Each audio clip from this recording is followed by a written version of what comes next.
In this video, we are going to determine the impact speed of dropped object using kinematics. So, first we start by drawing a picture. When a problem solving, you always need to start with. So here a picture of a person dropping an object of mass m from a tall structure. It looks like maybe a water tower, 50 meters tall. And before any of your question of my drawing, I just want to point out that structure like this water tower. Here is a picture. So what is the impact speed of our drop object? It would seem that we don't have enough information to solve the problem. The only thing we are going given the initial vertical displacement, but there's a couple pieces of implied information like the initial velocity. We said it was dropped. That means the initial velocity is 0. And we should properly indicate the impact on the drawing as well. So I am going to put that down here along with the little note that we are looking for the velocity. So we are given that initial velocity by we are also given the acceleration of this object by implication. We said that object was dropped, and that means the object is in the free fall, and an object in free fall acts slowly under the influence of gravity and acceleration toward the ground at rate of 9.8 meters per second square. The way this number is so important, we give it is on constant g for gravitational acceleration. So I am going to indicate the acceleration right here, and now we have enough information to solve our problem. We just need to select the rate equation. To do so, there are 3 equations that we can use to analyze body undergoing constant acceleration. They are called the kinematic equations. Some of us refer to them as the big 3. The first of which is the velocity equation. Here t represents time, and if we integrate the velocity equation with respect to time, we get the displacement equation. Here S represents displacement, and if we combine these two equations, we can get a third equation without t as a variable, and we call that the time-independent equation.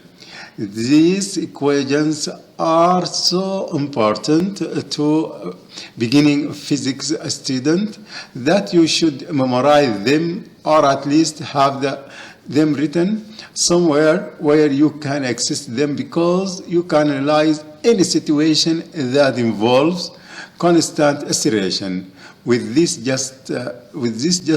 3 tools. So I am going to put this equation up in which in my notes always means m. So of these 3 equations, the most for the problem is going to be the time-independent equation, because we look any information about time. So I am going to rewrite this for the y direction. So we have square plus times y minus 0. Next, I am going to look for some term that I can set 0, simplify them a bit since our object was dropped and the initial velocity is 0.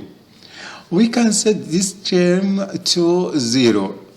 I also know that the final vertical displacement of this box y is going to be 0 because it strikes the ground. So I set this to 0, and for simplifies I am going to set y to g. Okay, now that we have some of the terms of the way, we are going to try our equation. Vy is equal to 2 times g times negative don't I forget that negative sign, and since Vy was squared, we are going to take the square root of this side of the equation.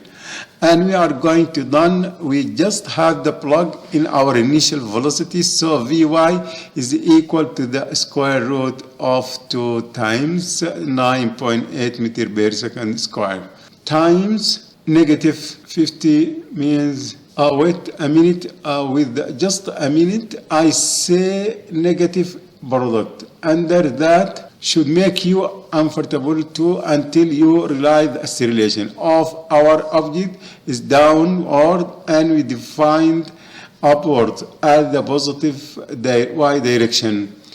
Object sometime formally, so let's write out coordinate system here with the positive y direction. So this tells us that the value of acceleration is negative, which make the product under the square root sign positive rule. So we have Vy is equal to 30.13 meters per second. So there we have it using kinematic equation to determine the impact speed